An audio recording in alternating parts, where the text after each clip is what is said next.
Ecco perché risalta in tutta la sua importanza il valore del progetto Polis, che intende offrire, come abbiamo visto anche operativamente, ai nostri concittadini di così grande parte dell'Italia la possibilità, avvalendosi della sua rete digitale, di utilizzare servizi che rischiavano di essere impossibili se non, come abbiamo detto poc'anzi, recandosi molto distanti.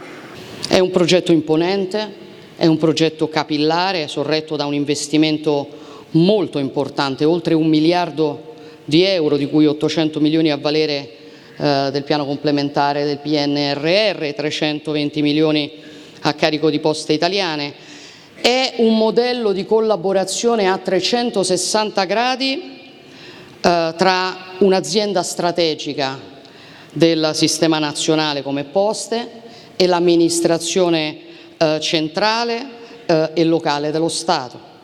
È un modello di innovazione e di inclusione sociale per l'Europa, perché sì, noi possiamo ancora essere un modello.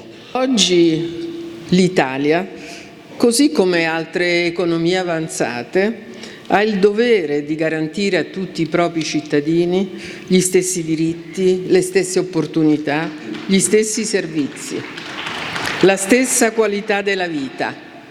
Ed è proprio alla luce di queste necessità che abbiamo immaginato ed avviato il progetto Polis. È sicuramente un'opportunità non solo per i territori ma anche appunto per i nostri comuni, perché appunto si instaura una collaborazione ancora più attiva e fattiva per i nostri cittadini, quindi l'importanza dei piccoli sportelli postali dei nostri comuni acquistano ancora di più maggiore importanza e centralità nelle nostre comunità, quindi il cittadino insomma avrà sicuramente più servizi e ci sarà più attività da parte delle poste, e quindi una bella collaborazione che è nata. Il progetto di Poste Italiane è comunque, auspichiamo, un aiuto per i piccoli comuni come il nostro per implementare i servizi ai cittadini.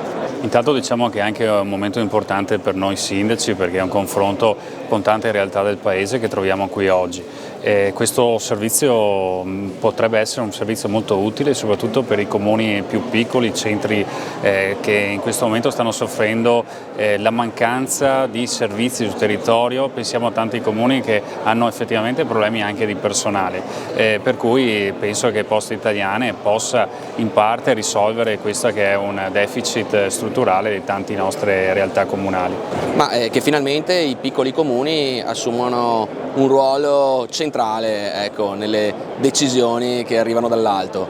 È chiaro che quello che riguarda i piccoli comuni non è quello che riguarda le città metropolitane o i grandi centri, per cui avere la vicinanza di un istituto come le Poste è sicuramente molto importante. Beh, è sicuramente importante essere qui oggi e essere riuniti anche tutti insieme, tutti i sindaci d'Italia, per sentire queste nuove progettualità che Poste ha in mente per i piccoli comuni, per cercare di aumentare i servizi e le risposte ai cittadini. Allora, siamo qui diversi sindaci del Trevigiano perché c'è una particolare attenzione da parte nostra a quello che è il servizio che rendono le Poste Italiane nei piccoli comuni. Sinceramente è stato un invito senza grandi spoiler, quindi siamo tutti curiosi di capire. Abbiamo inteso qui che è legato a fondi PNRR, quindi a un progetto di digitalizzazione, una integrazione dei servizi anche con i comuni. La preoccupazione mia, come quella di altri sindaci, è che questi interventi devono servire a facilitare la vita delle persone, a integrare i servizi, ma deve esserci anche una sostenibilità di questi nuovi servizi anche quando finiranno i soldi del PNRR.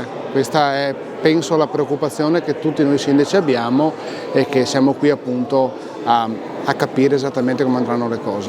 È un servizio importante di collaborazione di Poste Italiane insieme alle amministrazioni comunali, perché sono servizi che vanno ad agevolare quello che ogni giorno e quotidianamente appunto i nostri cittadini ci chiedono, come il rilascio dei certificati, che appunto sono il tema di questa giornata.